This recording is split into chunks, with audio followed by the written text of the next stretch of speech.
ఈరోజు ఏవిఎన్ రాధాకృష్ణ గారు ఆయన పేపర్లోని కొత్త పలుకులో మెయిన్ హెడ్డింగ్ టైటిల్లోనే లోకేష్కి పట్టం.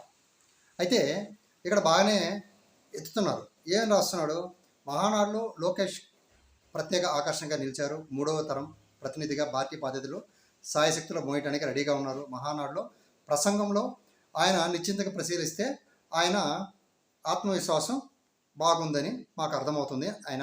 ఆయనే డిసైడ్ చేసినాడు. అంటే ఆయన డిసైడ్ చేస్తే స్టేట్ మొత్తం కూడా డిసైడ్ చేసినట్టే. అదేవిధంగా ఇంకా మీలో పరిణతి కనిపిస్తుంది, ఆత్మవిశ్వాసం తొక్కిసలాడుతుంది, మీరు ప్రసంగంలో మార్పు కూడా కనిపిస్తూ ఉంది. ఇప్పుడు ఉపన్యాసంలో కూడా బాగా చాలా డిఫరెంట్గా ఉంది. ఇలాగే లోకేష్కి పార్టీ వర్కింగ్ ప్రెసిడెంట్ అప్పగించాలి అంటే ఏం చెప్పాడంటే ఖచ్చితంగా జరుగుతుందని అర్థం. అలాగే జాతీయ ప్రధాన కార్యదర్శిగా ఉన్నారు ఇప్పటికీ. ఆయన అవి కూడా చాలా చక్కగా నిర్వర్తిస్తున్నాడు అనేసి లోకేష్ గారిని బాగా ఎత్తున్నారు. Okay, fine. ఇంకా బాగా ఎత్తారు.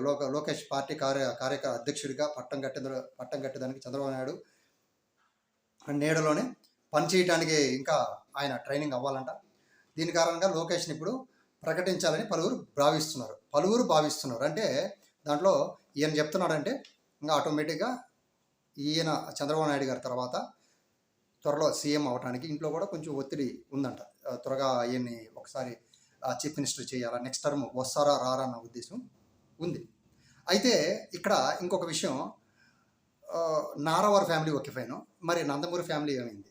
నేను చాలా గ్రౌండ్ లెవెల్లో ఫ్రెండ్స్ని కావచ్చు, లేక అక్కడక్కడ విలేజెస్లో కావచ్చు వేస్తే లోకేష్ గారి పేరు చెప్తే, ఇది గ్రౌండ్ లెవెల్లో వాస్తవాలను మాట్లాడుతున్నా, లోకేష్ గారి పేరు ఎత్తితే అబ్బాబ్బా మేము ఆయన వస్తే కాదయ్యా, మాకు జూనియర్ ఎన్టీఆర్ గారే కావాలి.